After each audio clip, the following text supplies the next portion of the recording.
तो भाई अस्सलाम वालेकुम, वेलकम टू एक्वाई व्लॉग्स। तो यार आज था जुम्मा और जुम्मे की नमाज़ के लिए मैं लेट हो गई, इसलिए भागता भागता मस्जिद जा रहा हूँ। तो मैं नमाज़ पढ़ता हूँ। जुम्मा मुबारक। आप लोग इंट्रो देखें।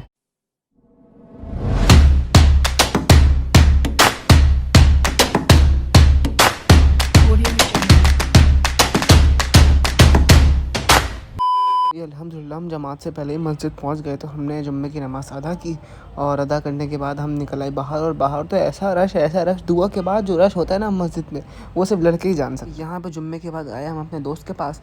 हमने कहा कि चलो कहीं बैठते हैं, घूमते हैं, खाते पीते हैं। तो एक दोस्त को आवाज़ दे रहे हैं, वो आ ही नहीं रहा। हमने उसके दरवाजे पे पत्थर भी उठा के मारे, लेकिन वो फिर भी नहीं आया। के बाद मैंने उस दोस्त को फेंका घर पे और मैं गया बिरयानी के लिए। सीन बनना था भाई। तो मैंने कहा यार देखो, जुम्मा हो और बिरयानी ना हो, ऐसा तो इम्पॉसिबल है। तो मैं चला गया अपने दूसरे दोस्तों के पास। तो वहाँ जाके पता चला कि ये क्या सीन है भाई। तो फिर मेरे दोस्त ने बताया जो आयशा मंजिल पे आग लगी तो ये वो बिल्डिंग है। तो मैंने वहाँ पे कुछ 2-3 अंकल खड़े जिनकी शॉप थी, मैंने उनसे भी पूछा। तो कह रहे हैं यार ये सिर्फ लापरवाही की वजह से हुई है, ऐसे आग कभी भी नहीं लगती, इतनी बड़ी तो कभी भी नहीं लगती। मैंने कहा किसकी लापरवाही है? तो बाकायदा उन्होंने मुझे बताया कि ये लापरवाही गवर्नमेंट की तरफ से हुई है।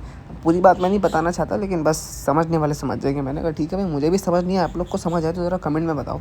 बाकी ये देखो भाई, पूरी मार्केट जल गई यार। मतलब दुकानें तो जली गई अंदर, और हम जहाँ खड़े हुए थे ना, अभी भी हमें आग की बदबू आ रही थी, इतनी ज़्यादा जली हुई थी। और ये जो कपड़े आप हैंगर में देख रहे हैं ना, ये सब ऐसे ही लटके लटके जल गए और पूरी बिल्डिंग जल गई। बाकी जो इसमें बिल्डिंग में लोग थे ना, पूरी बिल्डिंग ही खाली करवा दिए। सिर्फ ये नहीं, इसके बैक साइड पे भी एक बिल्डिंग थी, उसमें भी आग लगी थी। तो मेरे दोस्त मलक साहब ने कहा कि आओ पीछे भी एक बिल्डिंग है, वो भी दिखा दो। तो हम पीछे गए तो यहाँ वाली बिल्डिंग के लोगों को नहीं निकाला था, लेकिन इनकी जो बिल्डिंग से शीशे ना ये टूट गए थे। तो ये जो लिखा भाई आप पढ़ लें, मैं ये सब नहीं पढ़ सकता, छोटी सी वीडियो यार, इसमें कैसे पढ़ूंगा।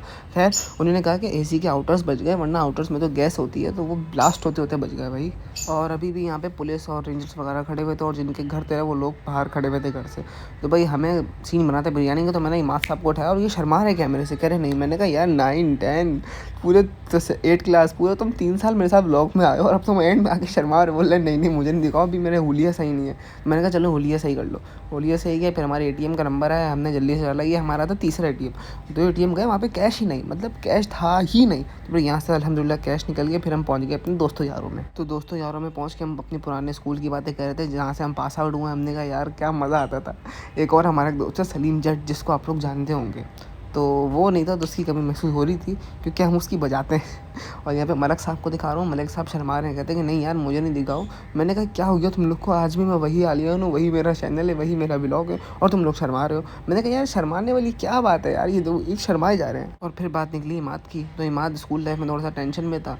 वो था बस पेपर्स वगैरह की वजह से, और भी वजह थी। तो इमाद बोल रहा भाई चल ऐसी कोई बात नहीं थी। हमने कहा नहीं बात तो थी। तो जब पुरानी बातें याद करने बैठते हैं तो बस टाइम का पता ही नहीं लगता। फिर यहाँ पे मैंने कहा यार क्रिकेट का सीन बनाओ यार, हमने पहले क्रिकेट खेला था, कितना मज़ा आया। तो कहते कि हाँ भाई बनाता ही। याद है आप लोगों ने क्रिकेट ब्लॉग देखा होगा मेरा, जो पिछले से पिछले हफ्ते आया था, तो वो सीन था। और बाय द वे बिरयानी हमारी आ चुकी थी, और जो बिरयानी लेके आया था ना, ऑर्डर लेने आया था, हम दोस्त ने पूछा कि क्या, तो हमने कहा एक बिरयानी है। वो 5 बंदों को देख के बोलते एक बिरयानी। हमने कहा जी, क्योंकि ये सब खा चुके थे, ये सब अपनी बिरयानी खा चुके थे। कह रहे थे नहीं यार। मैंने कहा मंगवा लूँ तुम्हारे लिए? बोले नहीं यार। फिर मैं उनको दिखा के खा रहा था। मैंने कहा ये देखो। कह रहे नहीं हमारा पेट भरा हुआ है, हम बस चख लेंगे।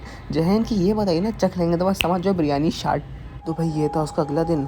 तो कल रात को मैं ब्लॉग एंड करना भूल गया, तो और मैं सो गया ना, एडिट किया। वरना मेरा ब्लॉग आप लोगों को पता है फिक्स 6 बजे आ जाता है। तो खैर अब मैं एडिट कर रहा हूँ 4 बजे, तो अब देखते हैं अपलोड कब तक होता है। इंशाल्लाह मैं चैलेंज से टूटने नहीं दूँगा। तो उम्मीद है आप लोग को पसंद आएगा ये ब्लॉग, और बाल थोड़े बड़े होकर कटवा लेंगे। मिलते हैं नेक्स्ट ब्लॉग में। ना जाने क्यों तू ही तू दिल में बसाए तेरे